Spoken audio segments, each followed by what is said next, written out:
हरे कृष्ण ग्रंथराज श्रीमद्-भागवतम की जय। श्रील प्रभुपाद की जय। श्रीमद्-भागवतम in story form. Śrīmad-Bhāgavatam Katha Roop in story form. Chapter 157. Mārkaṇḍeya's prayers to Nara-Nārāyaṇa Rishi. Canto 12. Seeing that Sutta Goswami was about to end his discourses, Saunaka said, "We have heard that Mārkaṇḍeya Rishi was the only to serve at the end of Brahma's day, and yet this same Mārkaṇḍeya Rishi has appeared in my own family during the current day of Brahma. It is also well known that while Mārkaṇḍeya was wandering helplessly in the great ocean of annihilation, he saw baby Krishna lying down on a banyan leaf. O Suta, I am very confused and curious to know about the great sage. Therefore, please enlighten me." Sutta Goswami narrated the history of Mārkaṇḍeya Rishi as follows. After being purified by his father's performance of various sanskaras in childhood, culminating in Brahmanical initiation, Mārkaṇḍeya carefully studied the Vedas while remaining celibate. He appeared to be most peaceful. His hair was matted, and he wore clothing made of tree bark. He held a mendicant's water pot. He wore a sacred thread, a Brahmana's belt, black deerskin, and lotus seed japa beads, and he carried bundles of kusha grass. Morning and evening he went out to beg, and upon his return he gave all the food he had collected to his guru. Then only when his spiritual master invited him would he silently take his one daily meal. Otherwise, he would fast. In this way, Mārkaṇḍeya Rishi worshipped the Supreme Lord for many millions of years and conquered unconquerable death. Lord Brahma, Lord Shiva, Bhrigu and countless others among the demigods, human beings, and ghostly spirits all were astonished to see the achievements of Mārkaṇḍeya. Maintaining celibacy all the while, with his mind freed from all disturbances, the sage had turned his attention inward and was meditating upon the Supreme Personality of Godhead, who lies beyond the material senses. While Mārkaṇḍeya Rishi concentrated his mind in this way, the period of 6 lifetimes of Manu passed. Then, during the current 7th reign of Manu, Indra came to know about his austerities. Being very fearful of Mārkaṇḍeya's ever-increasing prowess, the king of heaven tried to spoil his practice. Indra sent Kamdeva, Cupid, along with Gandharvas and Apsaras to sing and dance.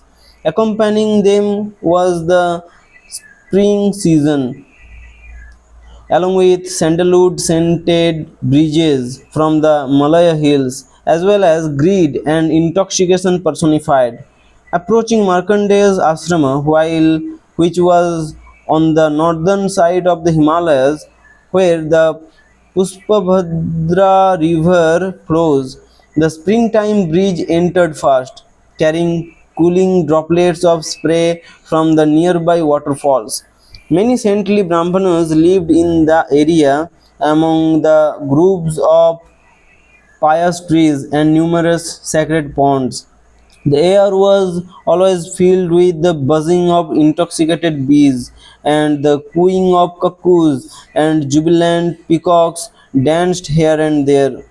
As the breeze, which carried the fragrance of forest flowers, entered the ashrama, it began to invoke the lusty spirit of Cupid. Springtime followed, causing all the trees and plants to become covered with fresh sprouts and blossoms. Indeed, the evening sky, which was glowing with the light of the rising moon, became the very face of spring. Cupid, who is the master of many heavenly omen, then came there, followed by the Gandharvas, who were playing upon musical instruments and singing.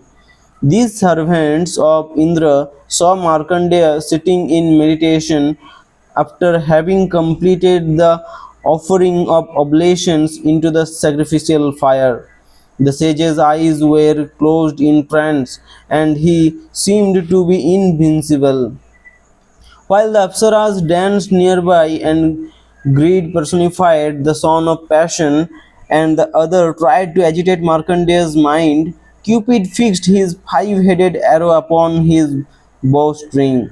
The Apsara, Punjiksthali, made a show of playing with toy balls, and while doing so, her waist seemed to strain under the weight of her heavy breasts. As she ran about while glancing here and there, her hair became disheveled, her belt loosened, and then suddenly the wind blew away her clothes. At this time, Cupid released his arrow, being sure that the sage had been conquered. However, all these attempts were completely useless, like the endeavors of an atheist.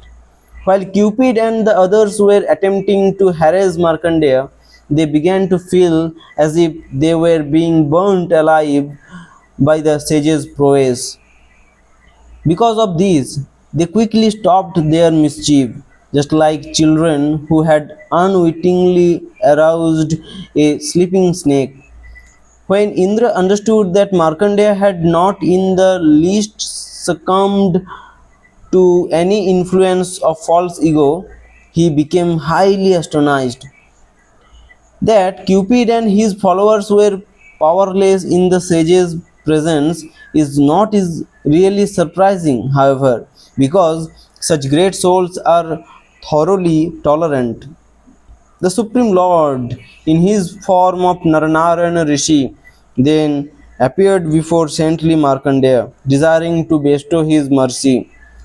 One was whitish in complexion and the other blackish, and both had four arms. They wore deerskin and tree bark and three stranded sacred threads. In their hands they carried water pots, bamboo stubs, lotus seed beads, and bundles of darbha grass. Their bearing was tall, and their effulgence was the color of radiant lighting. Appearing as austerity personified, they were being worshipped by the foremost of demigods. Upon seeing them present before him, Markandeya Rishi immediately stood up and then offered his obeisances by falling flat upon the ground. The ecstasy of seeing Nara-Nārāyaṇa Rishi completely satisfied Markandeya's mind and senses, and the hair on his body stood up on end, while his eyes filled with tears. Being overwhelmed in this way, the sage found it difficult to look at them. While standing with hands folded in submission and head bowed in humility, Markandeya felt such eagerness that he was imagining he was embracing the two lords. With a voice choked by ecstasy, he repeatedly said, I offer you my humble obeisances. Thereafter, Markandeya gave them sitting places and washed their lotus feet. He then worshipped Nara-Nārāyaṇa Rishi with presentations of argha, sandalwood paste, scented well, incense, and flower garlands. Markandeya then bowed down once again at the lotus feet of Nara-Nārāyaṇa Rishi, who were sitting at ease, ready to bestow all mercy upon him. Sri Markandeya said, Sri Markandeya said, O Almighty Lord, you awaken the vital air which then impels the mind, senses, and power of speech to act. This is true for Brahma and Shiva, and so what to speak of ourselves? Nevertheless, you become the intimate friend of those who worship you. My dear Lord, you have appeared in these two forms for the ultimate benefit of all in these three worlds. And yet, even though you create this universe and then assume many transcendental forms to protect it, you swallow it up as well.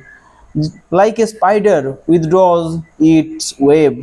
Because you are the supreme controller, anyone who takes shelter of your lotus feet can never be touched by the contamination of material existence.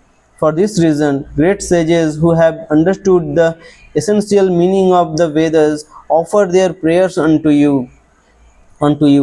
My dear Lord, I am also worshipping you after having renounced my identification with the material body and all else that covers the real self. One who falsely identifies himself as the material body or mind automatically feels entitled to exploit the material world. I offer my humble obeisances unto Lord Nara-Nārāyaṇa, the supremely worshipable deity, appearing as a sage, and unto the saintly Nara, the best of human beings. Hari Hari बोल। जय ग्रंथराज श्रीमद् भागवतम की जय।